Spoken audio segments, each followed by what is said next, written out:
Holmes, will you stop that?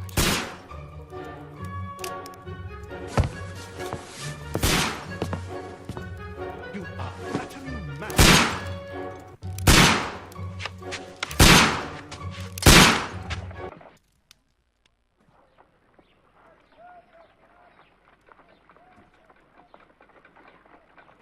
Stop, Holmes! Is that you, Watson? Yes, of course it is. And you almost killed me. Nonsense. I was aiming for the vases. Blindfolded? Watson, quiet, please. I'm trying to concentrate.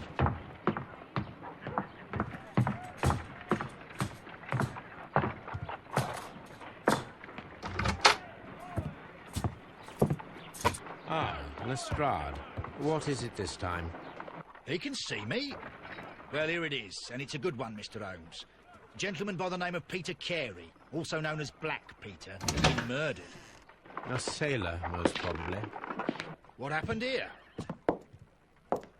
Oh, Mr. Holmes, how could you? It's the only exercise I've had all week. A grateful client from Limoges sent me a vase collection this morning. I couldn't think of a better use for it. You're out of your mind. 4 out of 10. Given you were blindfolded. Can I have a try? Am I the only sane one here? I suppose that Watson is right, Inspector. A little brain work would be preferable now. Do please tell us more about Black Peter. Peter Carey, born in 1845 and 50 years old. An ambitious sort, he achieved much success in seal and whale hunting around Scandinavia. Retired in 1884 with a small fortune. He invested his money in a property called Woodman's Lee, near Forest Row in Sussex. It was where he lived for 6 years, and where he was found dead yesterday. Has the investigation already begun? Yes and no. In fact, this crime is so mysterious that I would prefer you to join me down there. Give me half an hour to prepare, Inspector. Take your time and join me there. I have to go through the yard first. The Merry Men struck again. What have they done this time? They robbed a powder reserve. I'll meet you at Woodman's Lee, Mr. Holmes. I should help Mrs. Hudson here. I also have several appointments that I must keep this afternoon. I shall go alone, then.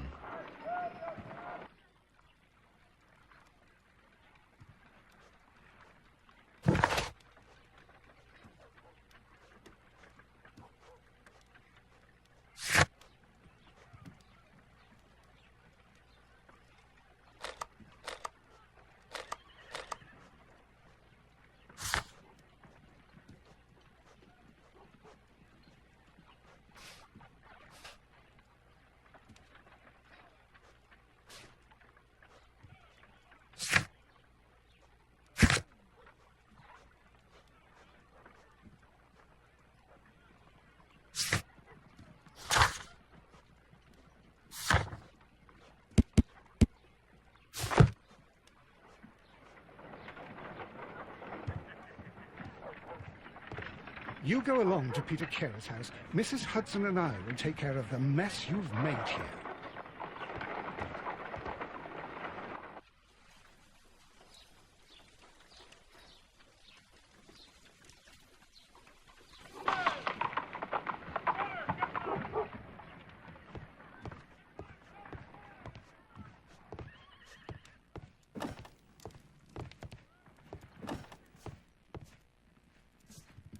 A map of London and the surrounding area. It could be useful. Oh, what a mess! What a terrible mess!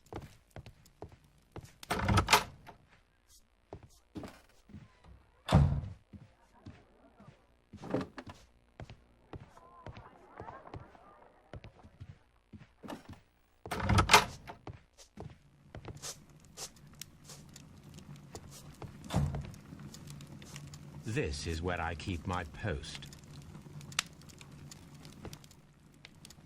My archive. I can always consult with it if needed. My archive. I can always consult with it if needed.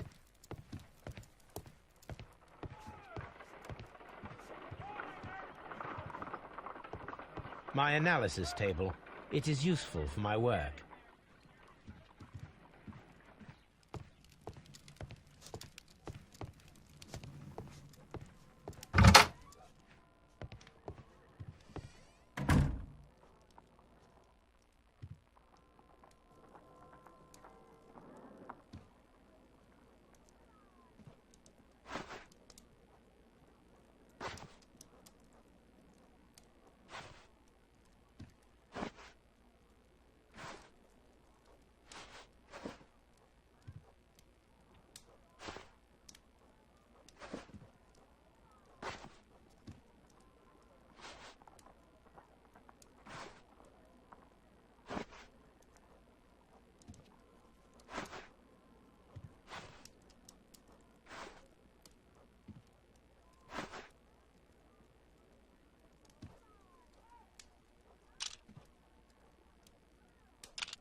Mr. Holmes, I'm over here.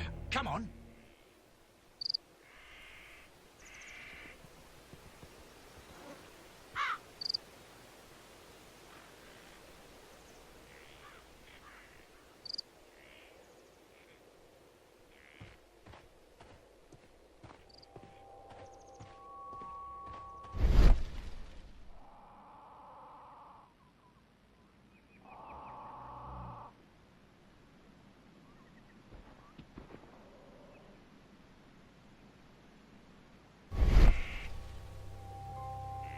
These footprints appear to be quite large.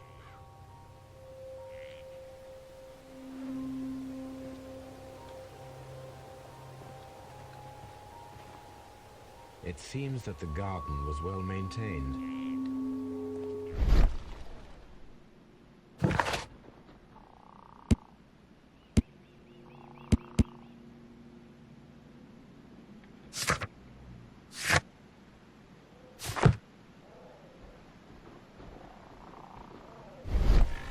Mr. Holmes?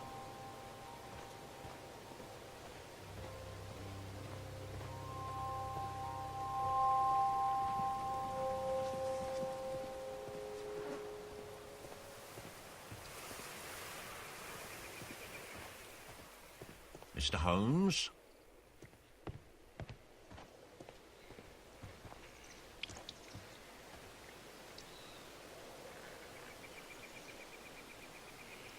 Inspector Lestrade, when will you remove my husband's body? It's sacrilegious to leave him here like this. As soon as we can, Mrs. Carey, I assure you. Allow me to introduce you to Mr. Sherlock Holmes. He's a detective. No doubt you've heard of him. I'll wait for you in front of the cabin, Mr. Holmes. My condolences, Mrs. Carey. Thank you, Mr. Holmes.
Can you please tell me what occurred on the evening of the murder? Well, Peter got drunk in the evening. He was in such a terrible temper.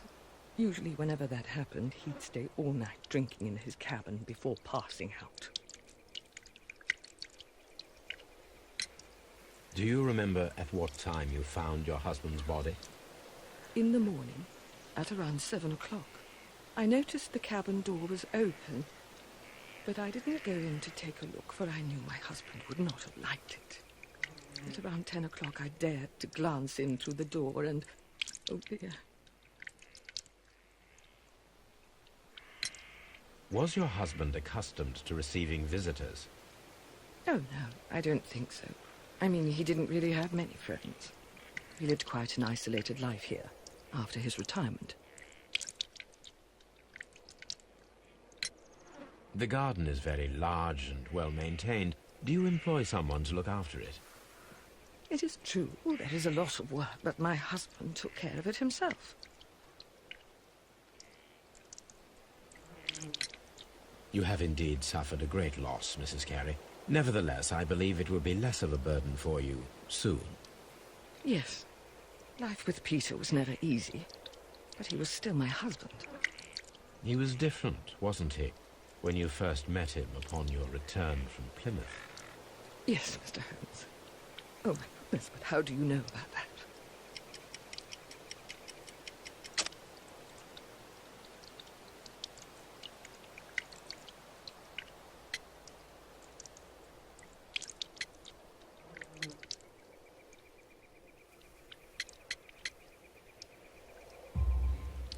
You undertook a pilgrimage to the Cathedral of Santiago de Compostela when you were young.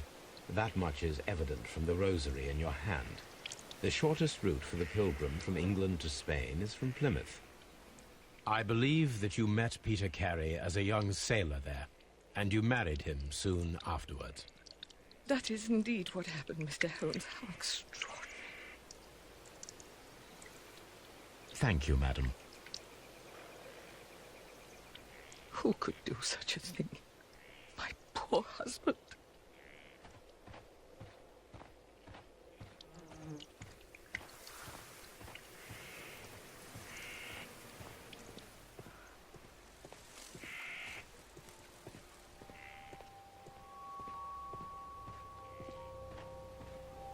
Peter Carey's body is inside the cabin.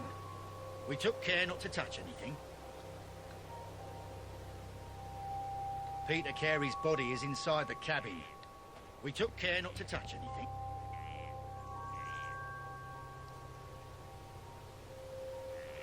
The door is locked. Wait just a moment, Mr. Holmes, and I'll open it. I locked it yesterday to ensure that no one should enter the cabin and tamper with the evidence. Ah, good thinking. Hello, hello, hello. What is it, Lestrade? It seems to me that someone has tried to force it, Mr. Holmes. Let me see.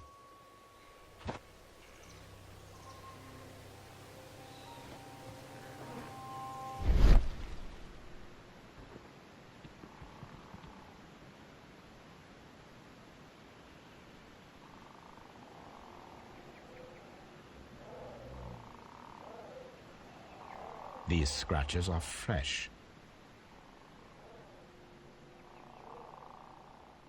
You're right.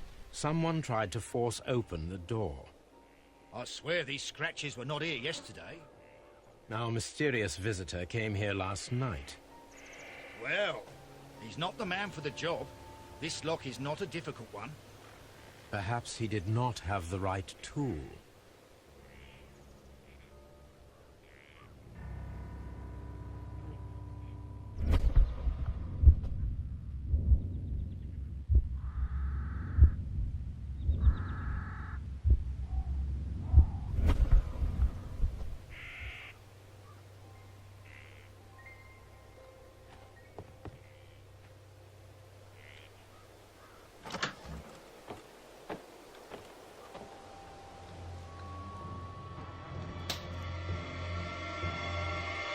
What a terrible way to die.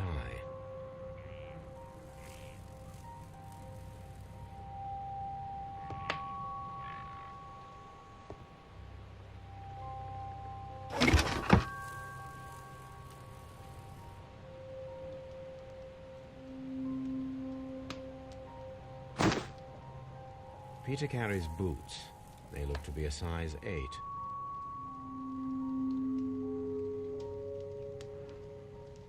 Old navigation instruments, nothing interesting. Harpoons for hunting whales. The ship's logs of the Sea Unicorn for the years 1878 to 1884. Peter Carey was her captain.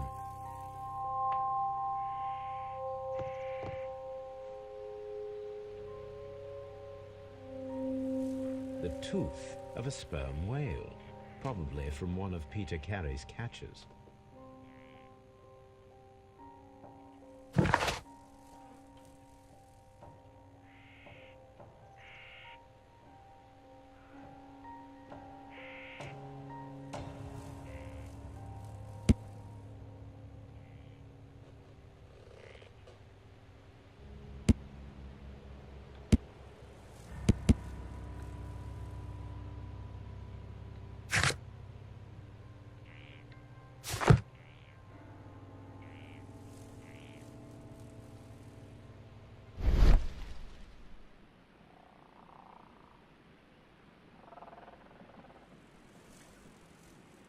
This place is not covered with dust, like the rest of the shelf.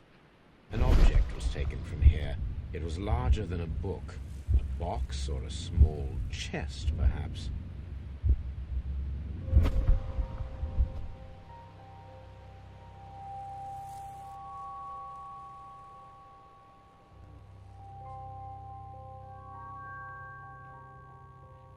Dundee.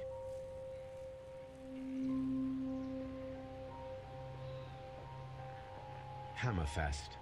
It's a whaling map.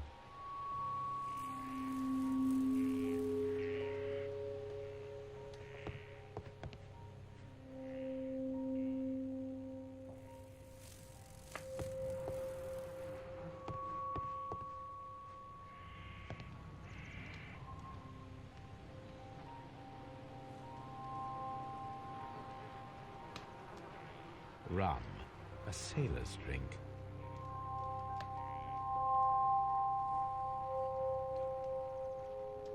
Someone drank from this glass recently.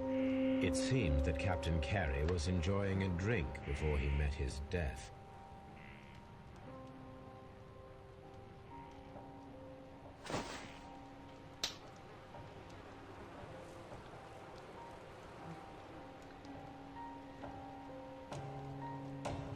The initials PC have been crudely burned.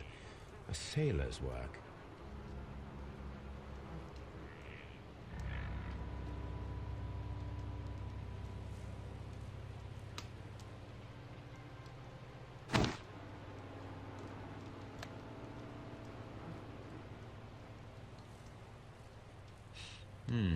This aroma is familiar, but to recognize it, I must construct my associations in one picture.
This is a coarse tobacco, quite strong and very popular among sailors.